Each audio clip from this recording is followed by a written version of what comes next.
La fosforilación oxidativa se conforma de dos componentes estrechamente relacionados, la cadena de transporte de electrones y la quimiosmosis.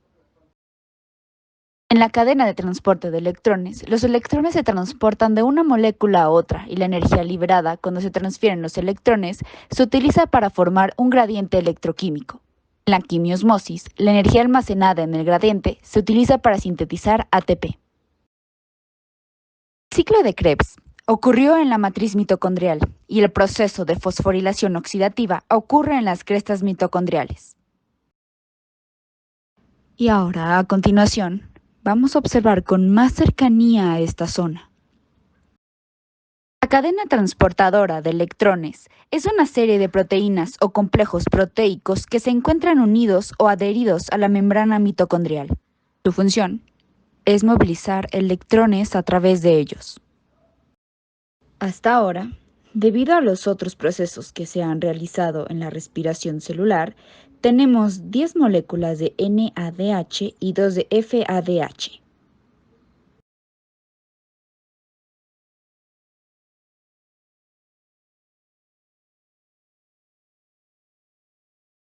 Hola, yo soy Aranza Salomón y les voy a platicar sobre el complejo 1 llamado NADH deshidrogenasa, en el cual podemos encontrar centros de hierro y azufre. Bueno, este va a transportar 4 electrones del exterior de la membrana interior y es capaz de reducir la ubiquinona o coenzima Q en ubiquinol, también llamado coenzima QH2, con ayuda del flavin mononucleótido, que también se puede llamar FMN.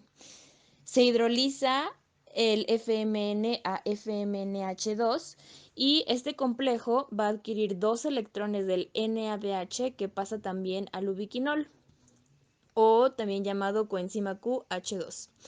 La ubiquinona puede transportar electrones del complejo 1 a complejo 3 o también puede transportar los electrones del complejo 2 al complejo 3 que vamos a ver más adelante.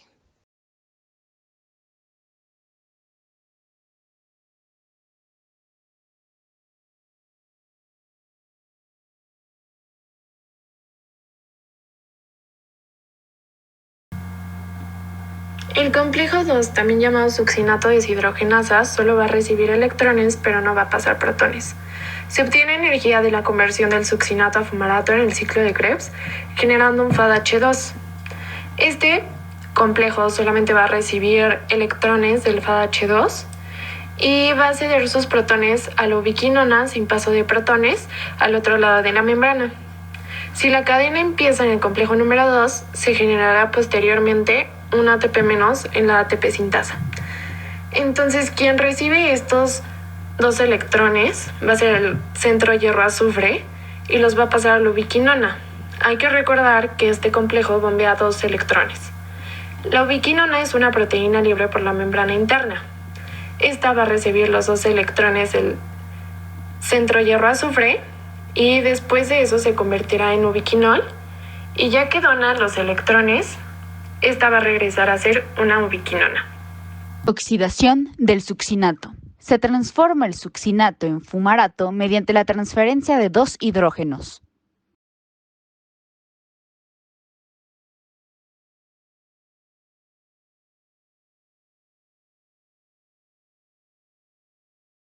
Como ya vimos anteriormente, los complejos 1 y 2 mandarán electrones mediante la coenzima QH2 o también llamado ubiquinol al complejo 3.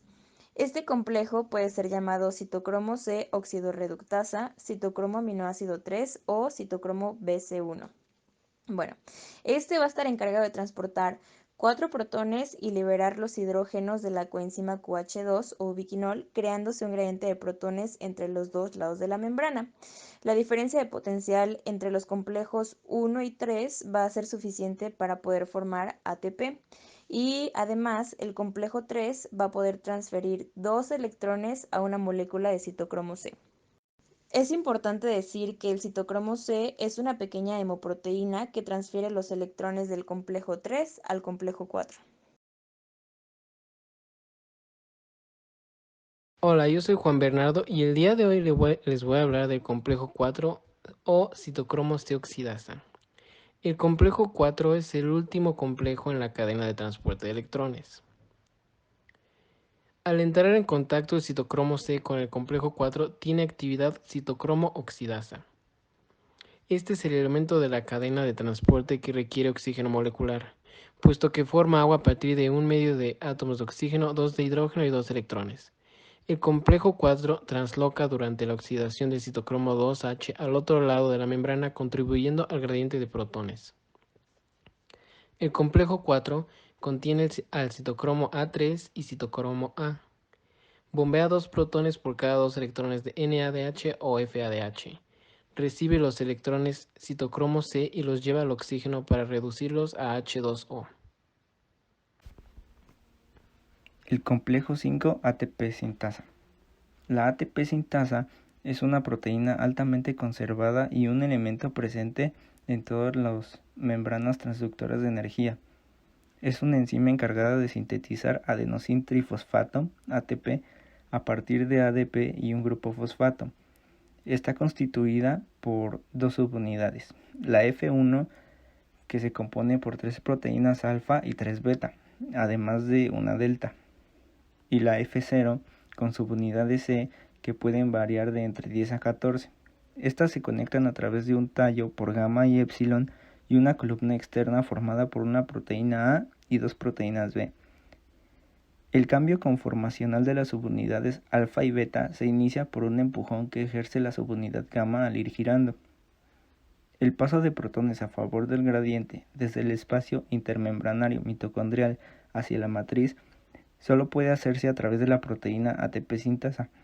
Al pasar los protones a través de la subunidad A, se hace girar el conjunto de subunidades C, que a su vez hace girar también a epsilon y gamma, que permiten la catálisis rotatoria, que al terminar la vuelta que da, se libera. Esto es gracias a 3 estados. En el primer estado conformacional de la proteína, beta tiene alta afinidad por el ADP y el fosfato inorgánico, el cual le permite su unión. En el segundo estado, la afinidad aumenta, lo que produce una fosforilación del ADP con el fosfato. Y por último, en el tercer estado, la afinidad baja, lo que permite su liberación a la matriz.